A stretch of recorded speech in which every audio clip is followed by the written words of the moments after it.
नमस्कार दोस्तों, स्वागत है आप सभी का मेरे YouTube channel law by KP में। आज हम पढ़ने वाले हैं भारतीय संविदा अधिनियम 1872 की धारा 23 के बारे में, जो कि प्री और मीन्स दोनों के पर्पज से बहुत ही इंपॉर्टेंट है। प्री में इसमें से कम 4 से 5 सवाल जुडिशरी के लिए बनते हैं, और अगर आप कोई भी लॉ कॉम्पिटिटिव एग्जाम की तैयारी कर रहे हैं तो उसमें से भी सेक्शन 23 बहुत इंपॉर्टेंट है। अब बात करते हैं मीन्स की, तो मीन्स का ही सेपरेट मीन्स का क्वेश्चन बनाती है, जो कि 8 नंबर में या 4 नंबर में पूछा जाता है।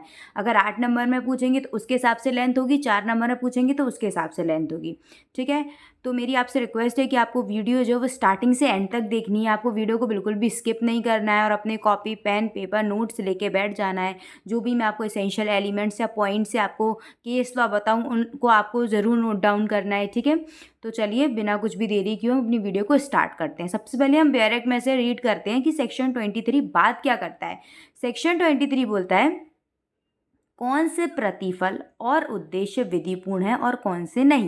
मतलब सेक्शन 23 हमको बताता है कि ऐसे कौन से प्रतिफल है, यानी कि कौन सा कंसिडरेशन है एंड कौन से ऑब्जेक्ट हैं जो लॉफुल होते हैं और कौन से नहीं होते हैं। ठीक है, तो हम पढ़ते हैं करार का प्रतिफल या उद्देश्य विधिपूर्ण है सिवाय जबकि। अब आप करेंगे करार क्यों बोला है ना, द कंसिडरेशन और object of an agreement. Agreement ही क्यों बोला, कॉन्ट्रैक्ट क्यों नहीं बोला? क्योंकि अगर एग्रीमेंट ही हमारा वैलिड होगा तभी तो वो आगे जाके कॉन्ट्रैक्ट में कंसीडर होगा। अगर हमारा जो एग्रीमेंट है वही वैलिड नहीं है, या हमारा एग्रीमेंट का जो कंसिडरेशन है वही लॉफुल नहीं है, उसका ऑब्जेक्ट ही लॉफुल नहीं है, तो वो कॉन्ट्रैक्ट में कंसिडर ही नहीं हो सकता। तो पहले, क्योंकि हमने स्टेजेस देखी हैं, पहले किसकी स्टेज आती है, हमारी एग्रीमेंट की स्टेज आती है, देन उसके बाद हमारी कॉन्ट्रैक्ट की स्टेज आती है। तो पहले हमें एग्रीमेंट की स्टेज को फुलफिल उसे सही से करना पड़ेगा, तभी हम आगे जाके कॉन्ट्रैक्ट की स्टेज पर पहुंच पाएंगे।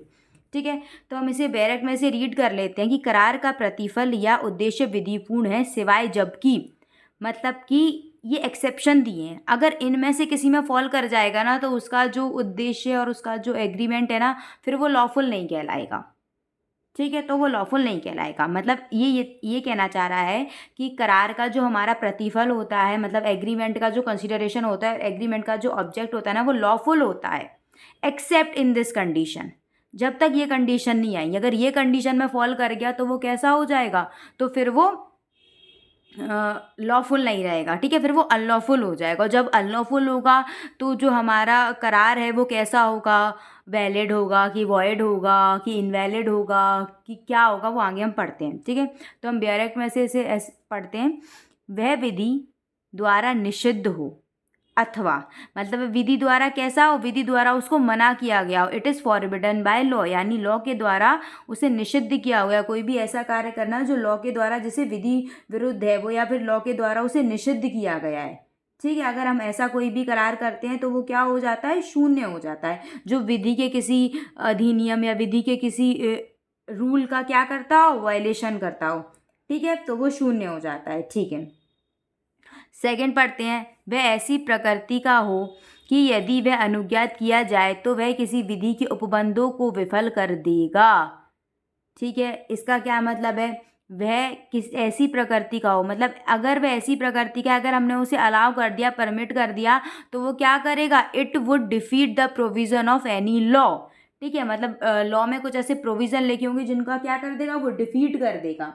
ठीक है, इसका हम एक एग्जाम्पल से समझ सकते हैं कि एक, जैसे हम किसी की जमानत है, किसी की हम जमानत पैसे दे के करवा रहे हैं। ठीक है, हम पैसे दे के मुकदमा सही करवा रहे हैं, तो ये क्या है, ये अनलॉफुल होती है ना चीज़ें। हम सामान्य प्रावधान से कुछ अलग करें, जो हमारे लॉ में जैसा लिखा है हम उसके कुछ अलग कर दें, तो वो क्या हो जाएगा, तो हमारा हो जाएगा कि विधि के उपबंधों को विफल कर देगा। ठीक है, हम इसे एग्जाम्पल से और अच्छे से समझेंगे।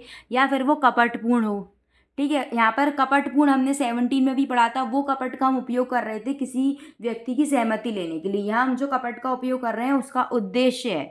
ठीक है, यहाँ हमारा उद्देश्य है कपटपूर्ण करना, किसी व्यक्ति के साथ हम कपट कर रहे हैं, ये हमारा उद्देश्य है। ठीक है, उसमें किसी अन्य के शरीर या संपत्ति को क्षति करना, मतलब हम कुछ ऐसा करार करें जिसमें किसी अन्य व्यक्ति की संपत्ति की क्या हो जाए, क्षति हो जाए, तो वो भी हमारा जो होगा वो अनलॉफुल की कंडीशन में आएगा। ठीक है, अब हम बात करते हैं कि न्यायालय उसे अनैतिक या लोक नीति के विरुद्ध माने। न्यायालय ने यानी बाय कोर्ट उसका डिक्लेरेशन कर दिया हो कि ये क्या है, ये इमोरल है या अपोज टू पब्लिक पॉलिसी है। ठीक है, इन दशाओं में से हर एक में करार का प्रतिफल या उद्देश्य विधि विरुद्ध कहलाता है। हर एक करार जिसका उद्देश्य या प्रतिफल विधि विरुद्ध होता है वो शून्य होता है। मतलब कोई भी ऐसा करार जिसका हम ऑब्जेक्ट या उसका कंसिडरेशन अनलॉफुल है वो कैसा माना जाता है, वॉइड माना जाता है।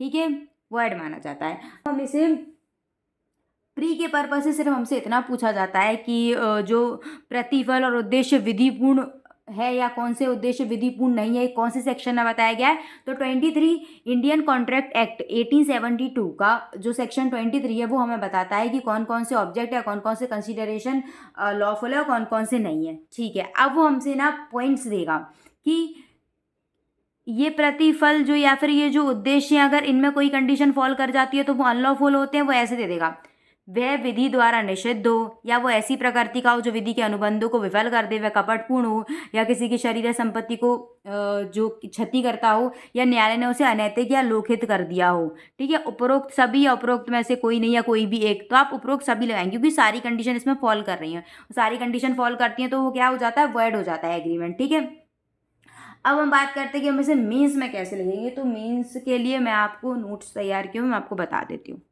देखिए, मीन्स के लिए आपको क्या करना है, इसके इसेंशियल एलिमेंट्स लिखने हैं। क्या लिखने हैं, इसके इसेंशियल एलिमेंट्स। ठीक है, ठीक है, तो आपको इसेंशियल एलिमेंट्स में आपको क्या लिखना है, सबसे पहले आपको हेडिंग्स लिखनी है, विधि द्वारा निषिद्ध होना। ठीक है, ये आपको हेडिंग बनानी है, विधि द्वारा निषिद्ध होना। फिर आपको इसके अंदर लिखनी है कि धारा 23 के अनुसार कोई भी करार जिसका उद्देश्य या प्रतिफल विधि द्वारा निषिद्ध है, मतलब जिसका उद्देश्य यानी कि ऑब्जेक्ट या कंसिडरेशन क्या है, विधि द्वारा निषिद्ध है, वो कैसा होगा करार, शून्य होगा और अवैध होगा। ठीक है, इसका मतलब है कि कोई भी ऐसा करार जो अधिनियम का उल्लंघन करता है, ठीक है, या फिर उसे विधि द्वारा निषिद्ध किया गया, फॉरबिडन बाय लॉ है, तो ये कैसा होता है, वो स्टार्टिंग से ही करार क्या होता है, अवैध होता है। और अवैध का परिणाम आके क्या निकलता है, वो शून्य हो जाता है। करार कैसा होता है, इल्लीगल होता है। फिर इल्लीगल का परिणाम होता है कि वह शून्य हो जाता है। ठीक है, इसे हम विधि द्वारा इन्फोर्स इसका नहीं करा सकते, इसका हम विधि द्वारा प्रवर्तन नहीं करा सकते। It is not enforceable by law. ये आप हेडिंग डालेंगे और हेडिंग के अंदर ही 4-5 लाइन आप लिख देंगे। ठीक है, आप सेकंड पॉइंट लिखेंगे, वह करार जो किसी विधि के उपबंधों को निष्फल कर दे। मतलब हम ऐसा करार कर रहे हैं जो किसी विधि के उपबंध क्या हो, उनको निष्फल कर दे। ठीक है, इसमें हम लिखेंगे धारा 23 के अनुसार यदि कोई करार ऐसी प्रकृति का है कि यदि उसकी अनुमति दी जाए तो वह किसी विधि के उपबंधों को निष्फल कर देगा, तो ऐसे करार का उद्देश्य या प्रतिफल क्या होता है, विधि विरुद्ध होता है, इसे अवैध कहा जाता है और ऐसा प्रत्येक करार शून्य होता है। इसका हम एग्जाम्पल दे देंगे। इसका एग्जाम्पल हमारे बियर एक्ट में भी लिखा हुआ है। इसका एग्जाम्पल हम अपने बियर एक्ट से पढ़ते हैं। हमारे बियर एक्ट में लिखा हुआ है ये, ठीक है, आपको दिख रहा है ये हमारे बियर एक्ट में, ये इसका एग्जाम्पल ये लिखा हुआ है। ठीक है, का उस अभियोजन को जो उसने लूट के बारे में खा के विरुद्ध संसित किया है छोड़ देने का खा को वचन देता है और खा दी गई चीज़ों का मूल्य लौटा देने का वचन देता है। करार शून्य क्योंकि इसका उद्देश्य विधि विरुद्ध है। मतलब क्या कहता है, का कहता है कि मैंने जो आप पे प्रोसिक्यूशन किया है, मैं जो आप पे कार्रवाई कर रहा हूँ, मैं वो आपको छोड़ दूंगा, मतलब वो कार्रवाई वापस ले लूँगा। कि आपने जो लूट की है ना, जो उसने लूट के बारे में खा के विरुद्ध संसित किया, आपने जो लूट की थी ना, वो मुझे सारी चीज़ें दे दो। ठीक है, उन चीज़ों को मुझे दे दो, तो फिर मैं आपका क्या कर दूंगा, मैं आप पे फिर कोई भी कार्रवाई नहीं करूंगा। यही तो वो बोल रहा है, का उस अभियोजन को जो उसने लूट के बारे में खा के विरुद्ध किया था, क्योंकि उसे पता था कि खा ने लूट किया है तो उसने उसके विरुद्ध उस पर एक अभियोजन चलाया। ठीक है, छोड़ देने का का को वचन देता है कि मैं जो अभियोजन है ना इसे वापस ले लूंगा, छोड़ दूंगा, उसके बदले में आप मुझे क्या दे दो, आपने जो चोरी की थी ना उन चीज़ों का आप मुझे मूल्य दे दो या वो चीज़ें लौटा दो, उसका वो बोलता है। तो ये करार कैसा है, शून्य है, क्योंकि ये आप एक विधि विरुद्ध चीज़ कर रहे हो, आप ऐसा कोई करार कर रहे हो जो विधि के उपबंधों को निष्फल कर दे रहा है। ठीक है, फॉर एग्जाम्पल ए ने बी का मर्डर कर दिया, अब उस पर वो कार्रवाई चला रहा है और वो बोल दे कि आप जो है वो मुझे 10 करोड़ रुपए दे दो, बदले में मैं आप पे जो कार्रवाई चला रहा हूँ मैं उनको वापस ले लूँगा। तो ये तो विधि के उपबंधों को आप निष्फल कर रहे हो। ठीक है, लॉ ऐसा थोड़ी ना बोलता है कि आपस में पैसे दे के और ये सारी चीज़ों को ख़त्म कर दो, ऐसा बिल्कुल नहीं बोलता है लॉ। ठीक है, तो ऐसा अगर हम कुछ भी करते हैं तो ये क्या हो जाता है, ये एग्रीमेंट ही हमारा शून्य हो जाता है और ये इलीगल होता है। ठीक है, चलिए फिर से हम अपने नोट्स में से पढ़ते हैं। हमने पढ़ लिया था, हाँ ये हमने सेकंड पढ़ लिया था, हम थर्ड पढ़ेंगे। कपटपूर्ण होना या उद्देश्य कपटपूर्ण है। कैसा है? उद्देश्य कपटपूर्ण है। हम पिछले सेक्शन जो 17 में पढ़ते थे ना, वहाँ हम सहमति कपट के द्वारा ले रहे थे, या हम सहमति नहीं ले रहे, यहाँ हमारा उद्देश्य ही कपटपूर्ण है, सामने वाले से हम कपट करने का सोच रहे हैं। जैसे कि जो कि फॉर एग्जाम्पल ABC, ये 3 लोग हैं, ठीक है। इन लोगों ने कपट से कुछ पैसे इकट्ठे कर दिए, या फिर कपट से इन्होंने कुछ धन अर्जित कर लिया, या कुछ इनको लाभ हो गया कपट करके, और फिर ये इसे आपस में बांटने का करार करते हैं। तो इनका उद्देश्य क्या था? कपट है ना, ये एक कपट करके ही तो किसी से इन्होंने लाभ प्राप्त किया है। इन्होंने फॉर एग्जाम्पल C इंसान से कपट किया और फिर इन्होंने लाभ प्राप्त कर लिया, अब उस लाभ को आपस में बांटने का करार कर रहे हैं। तो ये करार क्या होगा? अवैध होगा, और इसका परिणाम क्या हो जाएगा? शून्य हो जाएगा, ठीक है। या फिर हम ये मान सकते हैं कि A जो है वो B से एक करार करता है कि आप जो है वो ये मकान 1 करोड़ रुपये में ले लीजिए, ये मकान एकदम बिल्कुल फुल फर्निश्ड सब कुछ है, ठीक है। B बोलता है ओके। पर ये जो मकान होता है ना, ये सिर्फ A का नहीं होता है, ये A इसका सिर्फ एजेंट था। ये जो मकान होता है ना, वो एक्चुअल में C का होता है। अब A ने क्या किया? B से एग्रीमेंट कर लिया कि तुम ये मकान 1 करोड़ रुपये में ले लो, ये बिल्कुल फुल फर्निश्ड है, सब कुछ है इसमें। लेकिन A को तो अथॉरिटी ही नहीं थी। A इसमें क्या कर रहा है? B के साथ भी कपट कर रहा है और C के साथ भी कपट कर रहा है। समझ में आया कि अगर कपट करके आप कुछ करार करते हो, इसमें आपका उद्देश्य कपटपूर्ण होता है, या आपका जो प्रतिफल होता है वो कपटपूर्ण होता है, तो फिर क्या हो जाएगा? ये करार शून्य हो जाएगा, ठीक है। इसका उद्देश्य क्योंकि विधि विरुद्ध होता है तो ये शून्य हो जाएगा, ठीक है।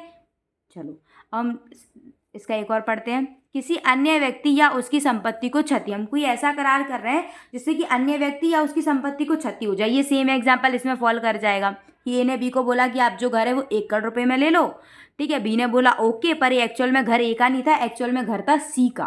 तो ये तो C की संपत्ति को आप नाश कर रहे हो ना, C की संपत्ति को हानि हो रही है, आप C को हानि कर रहे हो, ठीक है। अन्य व्यक्ति या उसकी संपत्ति को क्षति कर रहे हो, उसको क्षति कर रहे हो, तो ये भी इसमें आ जाएगा, ठीक है। ये कपट भी हो रहा है, कहीं ना कहीं उसकी संपत्ति की क्षति भी हो रही है, ठीक है। अब अनैतिक तथा लोक नीति के विरुद्ध होना। अब ये अनैतिक क्या होता है? लोक नीति के विरुद्ध चीज़ें क्या होती है, ठीक है। मतलब इमोरल चीज़ें क्या होती है और अगेंस्ट पब्लिक पॉलिसी क्या होती है। हम इन्हें देखेंगे कि जो अनैतिक होता है ना, ये परिस्थितियों पर निर्भर करता है कि कौन सी चीज़ नैतिक है, कौन सी अनैतिक है, ये परिस्थितियों पर निर्भर करता है। अनैतिक चीज़ें क्या होती हैं? जो हमारा समाज जिन्हें एक्सेप्ट नहीं करता, समाज की नज़र में जो अनैतिक होती हैं, वही तो चीज़ें होती हैं। जैसे कि एक व्यक्ति 2 पत्नियों को रखे, तो ये अनैतिक चीज़ है, क्योंकि हमारा जो समाज है वो 2 पत्नियों को एक्सेप्ट नहीं करता। हिंदू जो होता है, हिंदू समाज एक्सेप्ट नहीं करेगा, ठीक है। या फिर एक व्यक्ति है, वो अपना मकान A जो है A, वो अपना मकान B को दे रहा है 1 लाख रुपए पर मंथ किराए पे दे रहा है कि मैं 1 लाख रुपए आपसे लिया करूँगा, बदले में आप मेरा मकान ले लो। पर B इसमें क्या कर रही है? B एक वो प्रोस्टिट्यूट है, ठीक है। तो वो प्रोस्टिट्यूशन वहाँ पर करेगी, वेश्यावृत्ति करेगी, वेश्या है। तो ये क्या हो जाएगा? करार ये अनैतिक है ना, समाज के लिए सही नहीं है। इनका प्रॉपर एक एरिया होता है, ये चीज़ें करने का एक एरिया होता है। आप इन्हें एक अच्छे समाज में, एक अच्छी सोसाइटी में आप अपने घर को किराए पर दे दो एक प्रोस्टिट्यूट को, तो ये चीज़ें सही नहीं होंगी, ये अनैतिक होती हैं, ठीक है। या फिर एक व्यक्ति अपनी पत्नी से बोले कि तुम जो है ना वो मेरे दोस्त के पास जाके उसकी पत्नी बन के रहो, तो ये भी अनैतिक है। समझ में आ रहा है? तो ये परिस्थितियों पर निर्भर करता है अनैतिक होना। अब इसका एक पॉइंट आता है कि लोक नीति के विरुद्ध चीज़ें क्या होती हैं। तो इसको एक आपको केस के द्वारा आप समझ सकते हैं कि जो लोक नीति की चीज़ें विरुद्ध होती है ना, ये भी क्या होती है? सामाजिक, आर्थिक, राजनीतिक, इन सारी चीज़ों को ध्यान में रख के बनाई जाती हैं, ठीक है। ध्यान में रख के बनाई जाती है और न्यायालय निश्चित करता है कि कौन सी चीज़ लोक नीति के विरुद्ध है, कौन सी नहीं। इसका निश्चय कौन करता है? न्यायालय करता है। अनैतिक का निश्चय कौन करता है? ये समाज करता है कि हमारे समाज में ये चीज़ें ऐसी नहीं चलेंगी। लोक नीति के विरुद्ध का निश्चय कौन करता है? ये हमारा न्यायालय करता है, ठीक है। तो इसमें एक मामला आया था घेरूलाल वर्सेस महादेव दास, AIR 1959, ठीक है। इसमें जो कि हमारा माननीय उच्चतम न्यायालय है, हमारे माननीय उच्चतम न्यायालय ने क्या कहा था कि जो लोक नीति के विरुद्ध चीज़ें होती हैं वो सामाजिक, आर्थिक एवं राजनीतिक परिप्रेक्ष्य को ध्यान में रखकर बनाई जाती हैं कि कौन सी चीज़ें हैं और कौन सी चीज़ें नहीं हैं। और ये समय के साथ बढ़ती रहती हैं, समय के साथ घटती रहती हैं, समय के साथ बदलती भी रहती हैं, ठीक है। ये बिल्कुल अस्पष्ट और अनिश्चित होती हैं। ये स्पष्ट नहीं होती, ना ही ये निश्चित होती हैं। ठीक है, इनमें असर्टेनिटी होती है। ठीक है, अनिश्चित होती है, असर्टेन होती हैं। ठीक है, समझ में आ गया आपको। चलिए अब हम इसका एक और केस और है, लिली वाइट वर्सेस मुन्नुस्वामी, AIR 1966। ठीक है, इसमें आपको बताया गया था कि एक एग्रीमेंट किया था। एक एग्रीमेंट क्या किया था कि जो ए व्यक्ति है, ए जो वादी है, वो बी के पास अपने कपड़े धुलने के लिए दे के आता है। मतलब ये अपने कपड़े धोने के लिए दे के आता है। एग्जाम्पल मान के चलते हैं, ये अपने 10 जोड़ी कपड़े बी के पास धुलने के लिए छोड़ के आता है। ठीक है, कि मेरे 10 जोड़ी कपड़े हैं, वो आपको बी को जो है वो धुलने हैं। ठीक है, बी एक इसे रसीद देता है। किस प्रकार की रसीद देता है कि यदि आपका कोई भी कपड़ा खोता है तो इसकी जिम्मेदारी मेरी है। इसकी जिम्मेदारी किसकी है? मेरी है। मतलब आपको मैं आधा मूल्य दूंगा। बी ने एक रसीद दी कि हमारे यहाँ अगर ग्राहक के जो कपड़े खो जाते हैं तो हम उसको आधा मूल्य देते हैं। समझ में आया? एक बार और समझते हैं। ए जो है वो बी को कपड़े धुलने के लिए दे के आता है। ठीक है, ये जो बी है वो धोबी है, वो धोने का काम करता है, लोगों के कपड़े जो है वो धुलाई के लिए लेके आता है। और बी इसको एक रसीद देता है। इस रसीद में ये लिखा होता है कि यदि हमारे ग्राहक के कपड़े खो जाते हैं तो हम उनको आधा मूल्य देते हैं। न्यायालय ने इस शर्त को लोक नीति के विरुद्ध माना कि ये शर्त नहीं है। ठीक है, ये कोई शर्त नहीं है। रसीद पे उसने शर्त लिखी थी, ऐसी कोई शर्त, ये लोक नीति अगेंस्ट पब्लिक पॉलिसी है। ठीक है, हम इसे लोक नीति के उसमें नहीं मानेंगे, ये समर्थन में नहीं है, लोक नीति के विरुद्ध है। ये कोई शर्त नहीं होती कि अगर इसका खो जाए तो आप आधे रुपए, ऐसा नहीं होता। ठीक है, अगर आपका कुछ खोता है तो आधे रुपए का ये कोई चीज़ नहीं होता है, ये लोक नीति के विरुद्ध है। ठीक है, चलिए अब इसके अन्य उदाहरण भी हम ले लेते हैं कि लोक नीति के विरुद्ध और कौन कौन सी चीज़ें होती हैं। अगर हम विदेशी शत्रु के साथ कोई भी समव्यवहार करने का करार करते हैं, मतलब हमारा देश है, उसको कोई विदेशी शत्रु है, हम उसके साथ करार कर लें। ठीक है, हम न्याय प्रणाली है, उसमें हम हस्तक्षेप कर रहे हैं, उसकी कार्रवाइयों में हम हस्तक्षेप कर रहे हैं, चीज़ें सही से नहीं करने दे रहे। ठीक है, कोई डिक्री हम उसका एग्जीक्यूशन नहीं होने दे रहे। ठीक है, लोक पद का व्यापार कर रहे हैं। लोक पद का व्यापार क्या कर रहे हैं? हम ऐसे बोल रहे हैं कि अच्छा आपको क्या, आपको थानेदार बनना है, 1 करोड़ रुपये लाओ, थानेदार बन जाओ, तो ये भी चीज़ नहीं होगी। ठीक है, हम क्या कर रहे हैं? वाद क्रय और वाद पोषण या वैवाहिक दलाली। वाद क्रय और वाद पोषण क्या होता है? ये भी हमारी लोक नीति के विरुद्ध होता है। भरण पोषण ये लोक नीति के समर्थन में है। ठीक है, ये पब्लिक पॉलिसी है, ये लोक नीति है। भरण पोषण, मेंटेनेंस जो होता है ना, मेंटेनेंस, ये पब्लिक पॉलिसी होता है, ये अगेंस्ट पब्लिक पॉलिसी नहीं होता। वाद क्रय और वाद पोषण अगेंस्ट पब्लिक पॉलिसी होता है। वाद पोषण क्या होता है? टेम्परिटी क्या होती है कि जैसे कि एक व्यक्ति है, एक व्यक्ति मानते हैं ए व्यक्ति है, इसको एक केस फाइल करना है।